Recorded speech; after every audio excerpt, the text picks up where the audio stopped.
The call came in on a Tuesday. It was from a family in the rural farmlands of Pennsylvania. The Millers. They didn't believe in ghosts. They were practical people, farmers for generations. But the thing in their house, it didn't care what they believed. It was making them believe. The mother, Helen, her voice cracked with a terror so profound it was a physical force over the phone line. She said, "It speaks to my son. It stands in the corner of his room at night, whispering. It calls itself the man who smiles in the dark."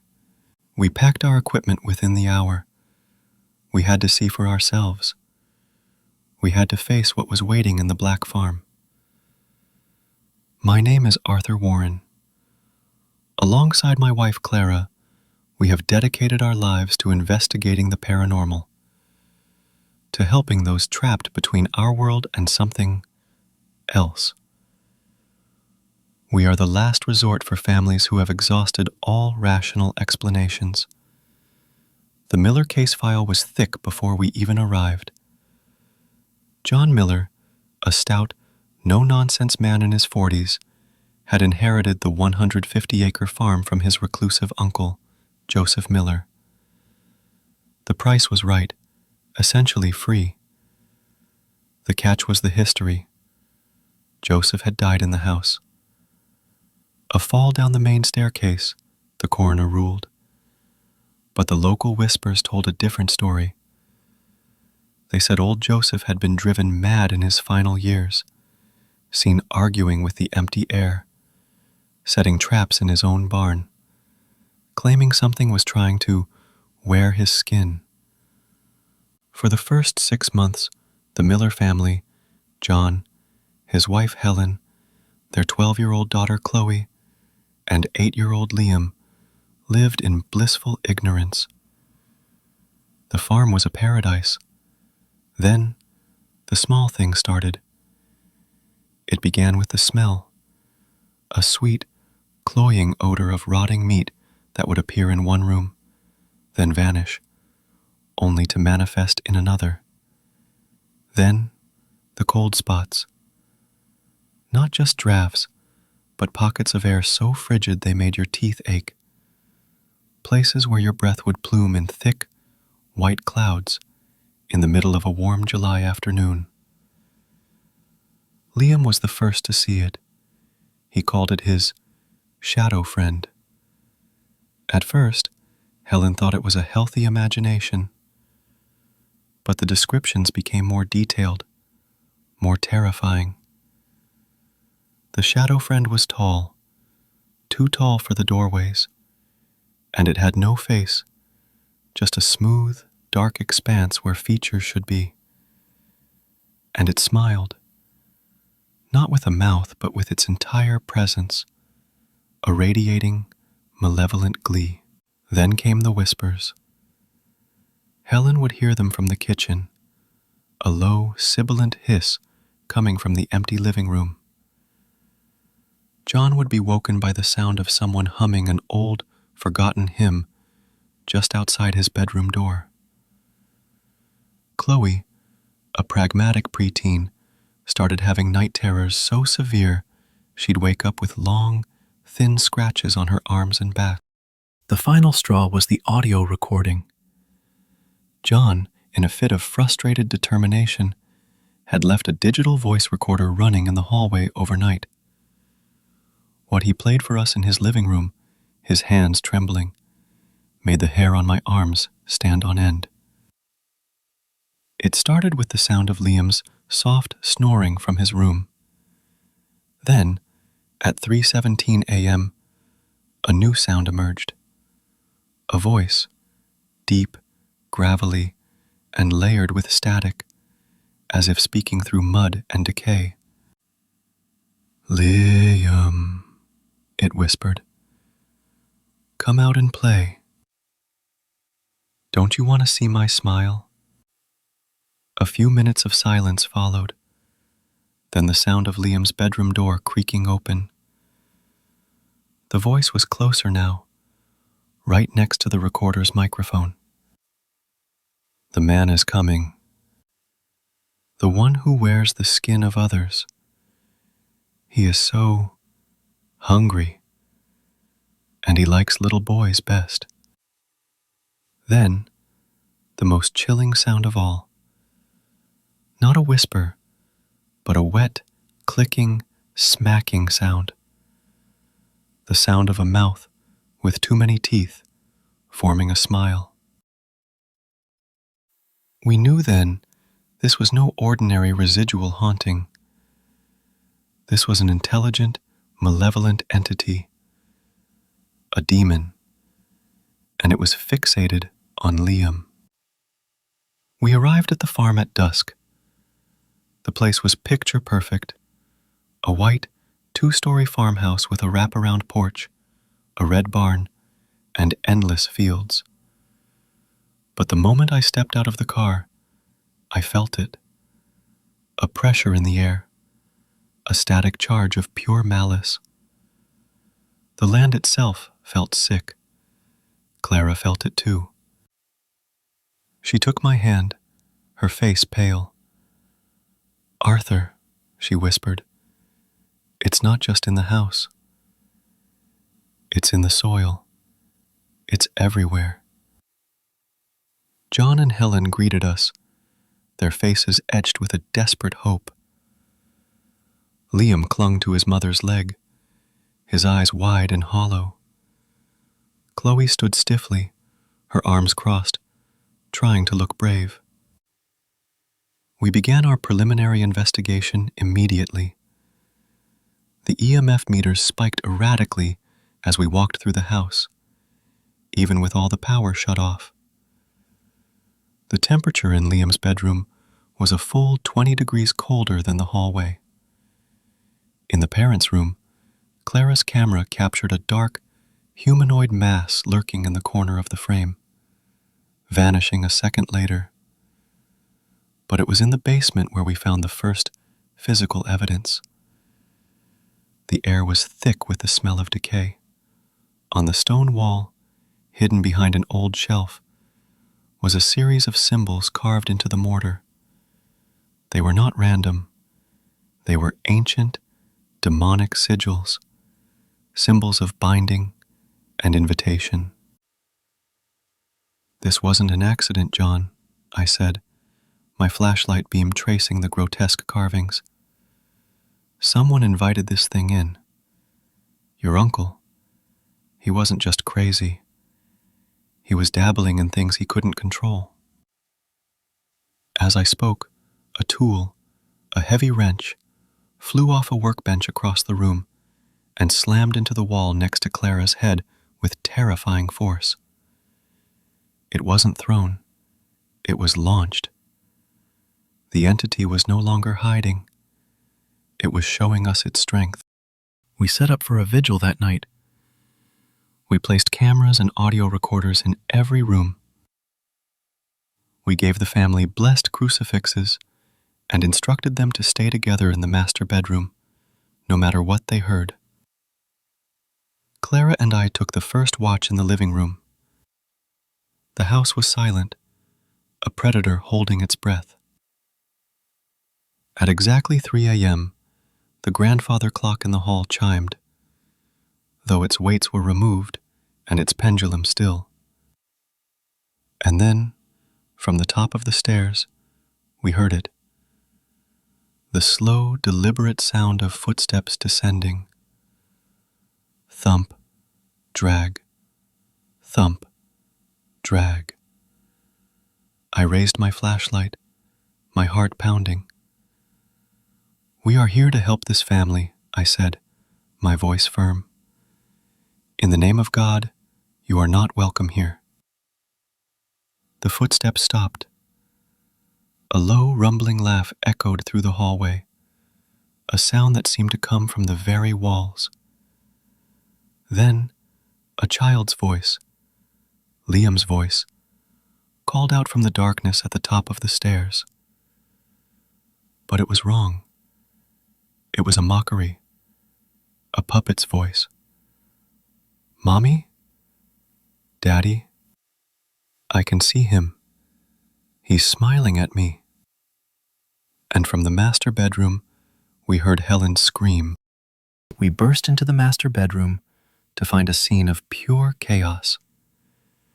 John was holding a sobbing Helen, who was pointing a trembling finger at the corner of the room. Chloe was hiding under the covers, screaming. Liam was standing in the middle of the room, his back to us, perfectly still. "The corner!" Helen shrieked. It was in the corner. It was smiling. I shone my light into the corner. It was empty, but the EMF meter in my other hand was screaming, its needle pinned to the maximum. The air was freezing. "Liam?" Clara said softly, approaching the boy. "Sweetheart, are you okay?" Liam slowly turned around. His face was placid, his eyes vacant, but his mouth was stretched into a wide, unnatural grin, a grin far too knowing and cruel for an 8-year-old boy. A voice, the same deep, gravelly one from the recording, issued from his throat. "He is here. He is with me. We are going to play a game." Then Liam's body went limp, collapsing to the floor. The entity had just shown us its ultimate goal: possession. It wasn't just trying to scare them out, it was trying to claim a vessel, and it had chosen the most vulnerable member of the family. We moved the family to a local motel immediately. They couldn't stay another night. Clara and I, however, had to remain. We had to document, to understand, and to prepare for a confrontation. The following day, we delved deeper into the property's history. In the town's historical society, buried in land deeds and court records, we found the truth. The land wasn't just a farm. In the late 1700s, it had been the site of a breakaway religious cult led by a fanatical preacher named Absalom Blackwood. Blackwood preached a doctrine of pain and purity, believing he could commune with ancient spirits by offering them suffering. His followers built a small church right where the farmhouse now stood. The records showed that several children from the cult had gone missing. When authorities finally investigated, they found evidence of horrific rituals in the barn. Chains, altars stained with blood, and the same demonic sigils we had found in the basement. Blackwood had vanished, never to be seen again. The entity wasn't just a random demon. It was the spirit of Absalom Blackwood himself, or something he had summoned and bound to the land. A being that fed on fear and innocence. The man who smiles in the dark was his legacy. That night, alone in the house, we conducted a solo investigation. The atmosphere was exponentially more hostile. Doors slammed shut on their own. Disembodied whispers echoed from every room. At one point, a shadowy figure manifested at the end of the hallway, a tall, gaunt silhouette with a wide, white slash of a smile. It stood there for a full 10 seconds before dissolving into the darkness. We retreated to the kitchen to review the footage from a camera we'd left in Liam's room. What we saw made my blood run cold. The camera showed Liam's empty bed. Then, at 2:45 a.m., the closet door slowly creaked open. From the darkness within, a long, pale, emaciated arm emerged, its fingers ending in filthy, broken nails. It dragged along the floor, feeling its way towards the bed. Then, a second arm. And then, the thing pulled itself out. It was a man, or the semblance of one. He was naked, his skin a sickly gray, stretched taut over a skeletal frame. He crawled on all fours, his movements jerky and unnatural, like a spider testing its web. His head was tilted back at a painful angle, and his face was a nightmare. He had no eyes, just empty black sockets, but his mouth was stretched into a impossibly wide rictus grin, filled with jagged, needle-like teeth. The man who smiles in the dark. It crawled onto Liam's empty bed, sniffing the pillows, running its long fingers over the sheets. Then it stopped, and its eyeless face turned and looked directly into the camera. It knew we were watching. It raised one clawed hand and pointed at the lens. Then the feed cut to static. We had our evidence. We had identified the entity, but we had also provoked it. The final battle was coming. We needed the full authority of the church. We needed an exorcism. We contacted the diocese and presented our findings: the audio recordings, the video evidence, the historical research, the physical attacks. It was a fight to be taken seriously, but the evidence was overwhelming. They assigned a young but fiercely devout priest to assist us, Father David Mitchell.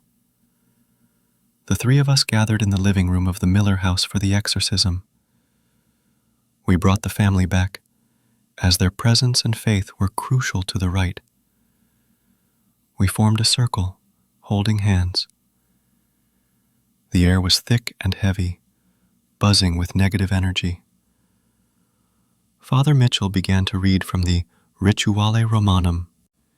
Exorcizamus te, omnis immundus spiritus. The house reacted violently. The windows rattled in their frames. The lights flickered madly, though the power was off. A bookshelf toppled over, spilling its contents.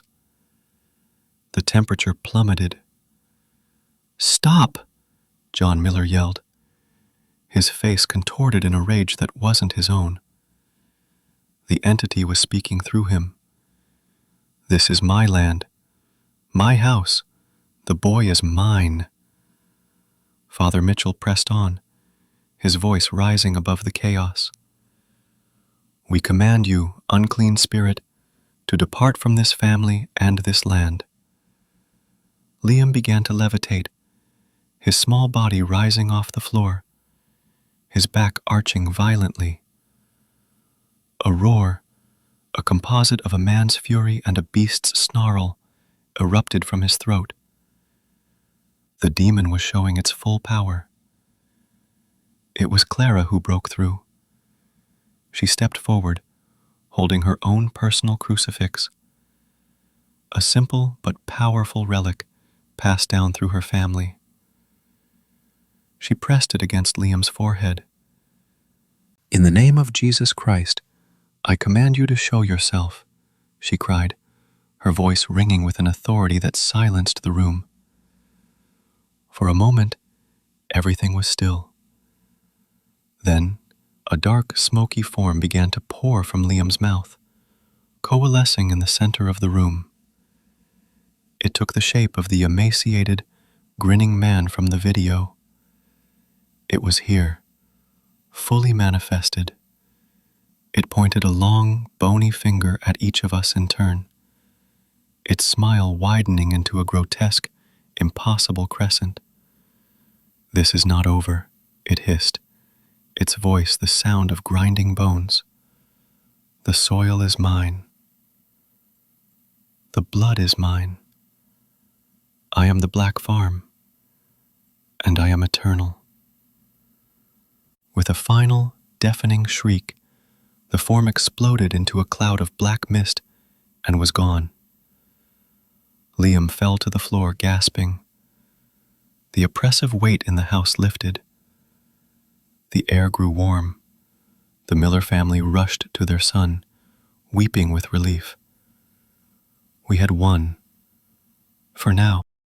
The official exorcism was deemed a success. The Miller family stayed in the motel for another week before, tentatively, moving back home. For a few months there was peace. The smells were gone. The cold spots had vanished. Liam was himself again, his nightmares fading. Chloe's scratches healed. John and Helen began to believe they had their lives back. We stayed in touch, calling them every week. The reports were always positive. The farm was just a farm again. We allowed ourselves to feel a sense of cautious victory. But I couldn't shake the entity's final words. I am the Black Farm. It hadn't said, I am in the farm. It had claimed identity with the land. Demons lie, but they often wrap their lies around a kernel of terrible truth. Our answer came 5 months later, on a bleak November afternoon. It was Helen who called. Her voice was flat, drained of all emotion, which was more frightening than her previous terror. It's back, Arthur, she said, no more than a whisper. It's different this time. Quieter. It's in the land. The phenomena had returned, but not in the house. John's prize bull was found dead in the field, its body completely drained of blood, yet there was not a single drop of blood on the ground. The crops in the north field began to wither and die in a perfect 50-foot circle, despite ample water and sun. And Liam had started sleepwalking again. But now he would be found outside, standing in the dead center of that withered crop circle, barefoot in the frozen dirt, mumbling about the man under the ground. We returned to the farm immediately. The change was palpable. The house itself felt neutral, a shell. But the land was dying. A spiritual blight was spreading from a single point. The old foundation of Absalom Blackwood's church, which was in the very field where the crops were dying. We brought ground-penetrating radar. What we found confirmed our darkest fears. Beneath the foundation, about 6 feet down, was a void, a hidden chamber. With the miller's permission, we excavated. The soil was hard and cold, and it stank of that same sweet rot. After hours of digging, our shovels hit rotten wood. We had found a hidden cellar, a root cellar from Blackwood's time. We lowered ourselves down.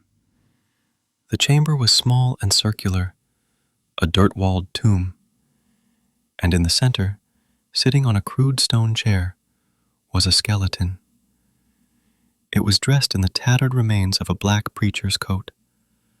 A rusted iron chain was wrapped around its chest, and on its skull, perched at a jaunty angle, was a wide-brimmed black hat. The skeletal jaw was hanging open in a perpetual, silent scream. Or a laugh. This was the final resting place of Absalom Blackwood. He hadn't vanished. He had been sealed here, either by his own followers or by a mob, bound in a ritualistic imprisonment to contain the evil he had unleashed. But the containment had weakened over centuries. Joseph Miller, dabbling in the occult, had likely strengthened the connection. Our exorcism had not destroyed the entity.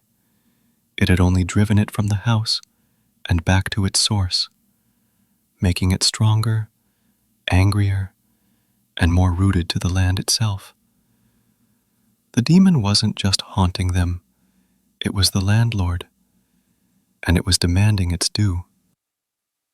We realized we couldn't fight it with prayers alone. We had to break its anchor.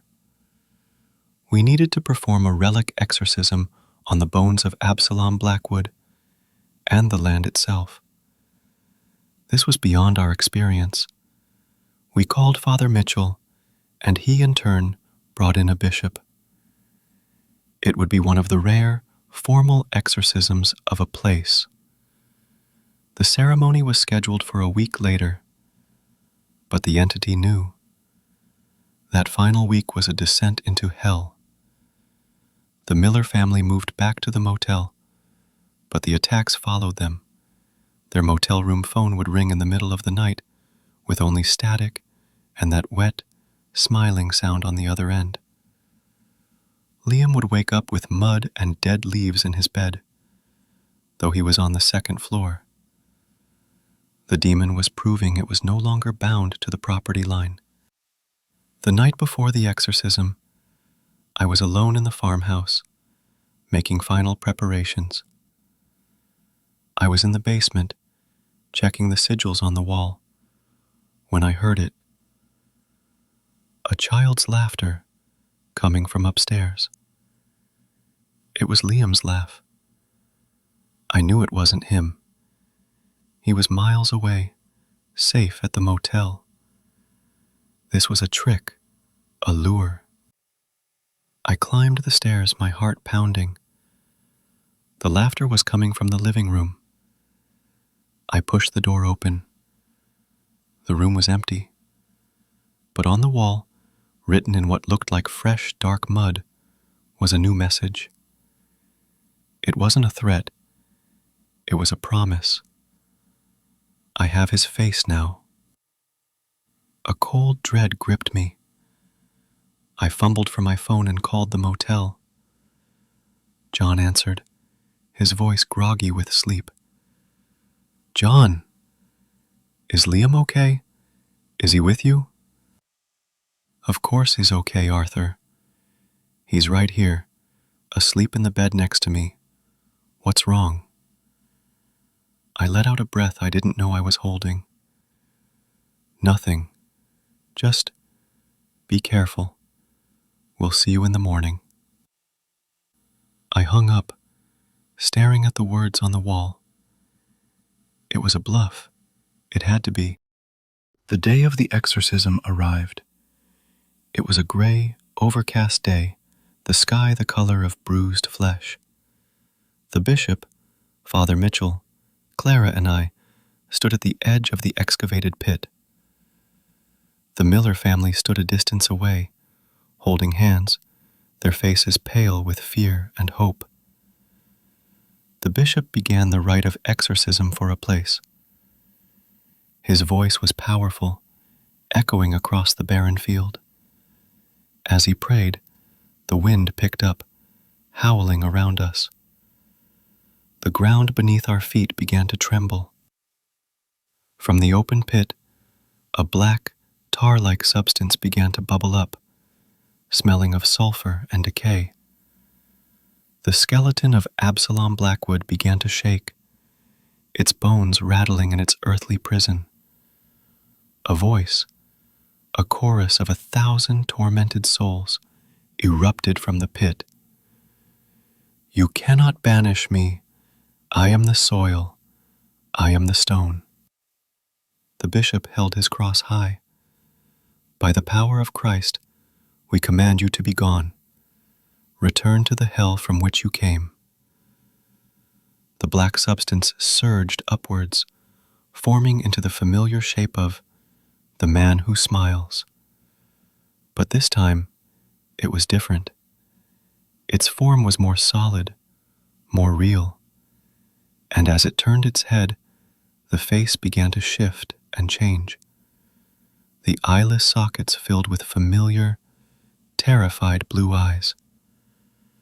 The jagged teeth grin softened into a small, trembling mouth. It was wearing Liam's face. Helen screamed. John cried out.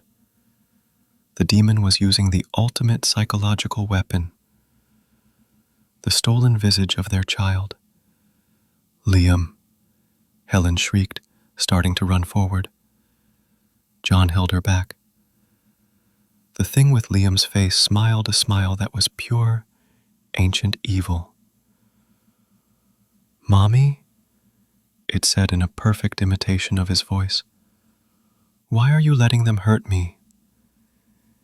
It was a masterstroke of cruelty. For a moment, even the bishop faltered. But Clara was unmoved. She stepped forward, her eyes blazing with a holy fire. "That is not your son, Helen. Look at it. See the lie." She turned to the entity. "We see you, Absalom. We see the pathetic, hateful man you were. You have no power over this family anymore. In the name of Jesus Christ, we revoke your claim to this land. We break every bond.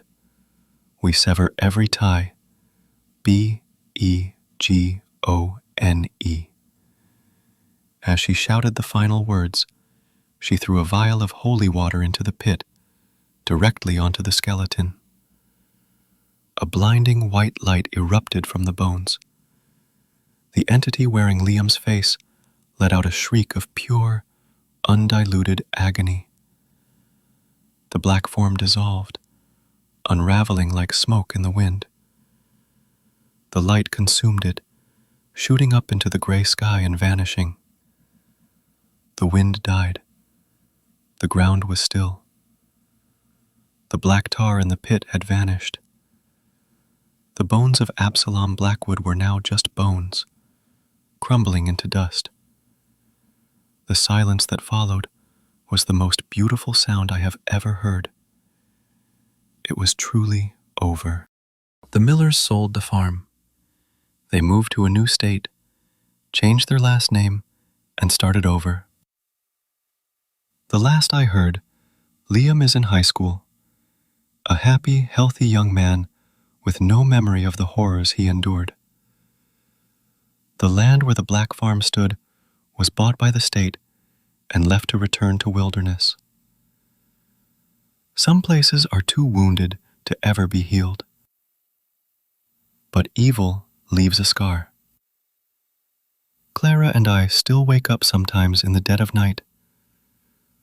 The memory of that thing wearing a child's face etched into our minds.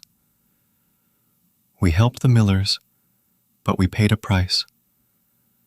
We always do. The world is not always as it seems. There are places where the darkness is not an absence of light, but a presence. A living, breathing, smiling presence. And if you're ever in the Pennsylvania countryside and you come across a patch of land where nothing grows and the air is cold, and you catch the faint, sweet scent of rotting meat, walk away. Don't look back. Because the man who smiles in the dark, he has a long memory, and he's always waiting for a new face to wear.